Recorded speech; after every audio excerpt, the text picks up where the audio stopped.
Hey, welcome to Safety Man. I'm going to give you a couple of tips on what we're going to talk about with concealed carry, printing, and emergency reloads.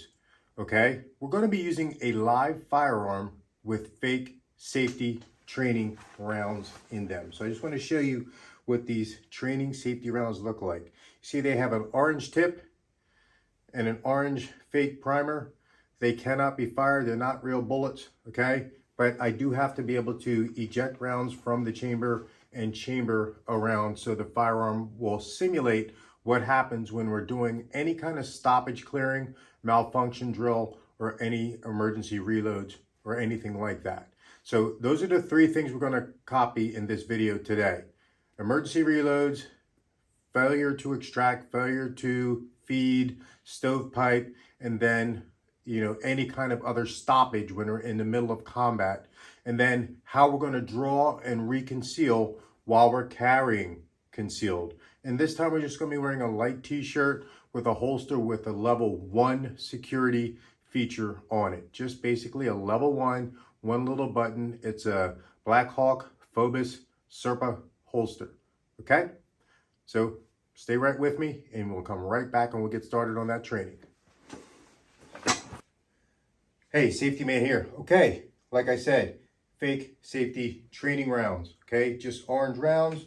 Weapon is unloaded, clear, safe, and empty. And I am in a basement, doing everything as safe as we possibly can. So whenever we want to holster, you see how I look at my holster, put the gun in a holster, secure it, and then come back up to my ready position to make sure that I can de-escalate, defend myself, defend my weapon, whatever I have to do. Okay, so when I'm going to administratively load the gun, I'm going to look at the gun, clear it, leave the gun in the holster, put the magazine in, tug on the magazine, make sure the magazine is seated properly. Draw the weapon, point it in a safe direction. This time I'm going to be straight down, pull the slide back, let it go forward under its own power. Now I know that my weapon is loaded. Reholster, pop that magazine out, and make sure now there's only one round left, so I am sure that I chamber it around. Therefore, I don't have to press check that weapon anymore to make sure that my weapon is loaded and ready to go. So now there's a threat. I'm going to do this in slow motion because this is for learning. There's a threat. Stay back, stop, stop. Clear the gun, pull the gun out, come back out, point the gun at the threat, stay down, don't move, stop, stop. Nothing happens. Tap. Notice I'm putting the gun right into my workspace.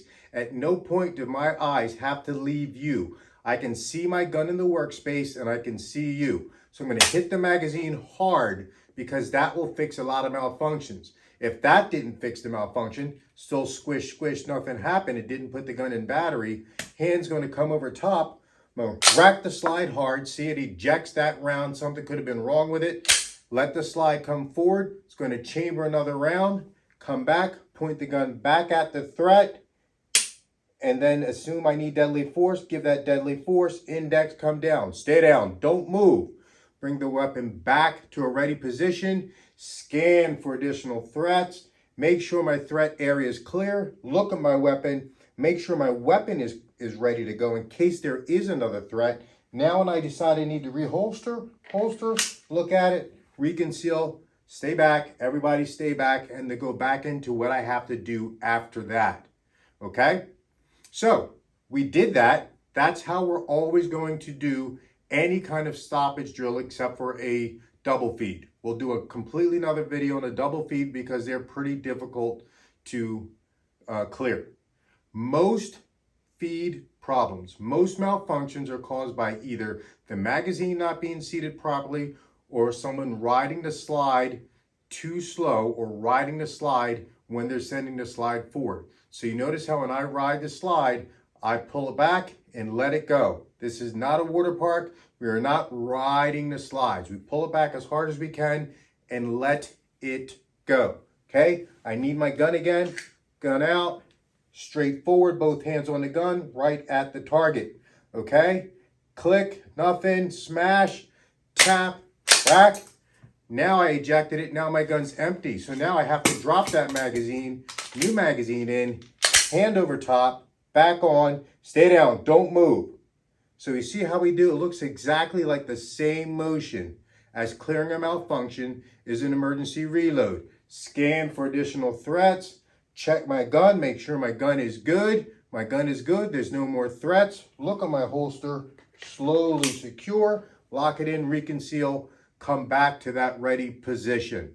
If we practice those movements, you see I didn't need to shoot anything. You see I didn't need to use any live rounds. I can do this in a safe place with safe training rounds in a basement. So if any of the firearm safety rules were broken, it would result in 0 personal injury and only potentially minor property damage, i.e. I have to do some drywall work, okay? So again, focus on the things that we just talked about. Do them nice, slow, methodical. Play these videos over and over again, nice and slow, so you can see the hand motions, see where the weapon comes into that area, that workspace where I can keep my focus on my threat.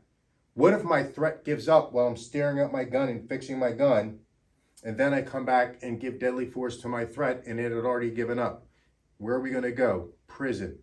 Are we going to get sued? Of course. So we need to continually focus on that threat. Next video we do, we're going to be talking about moving while we're shooting.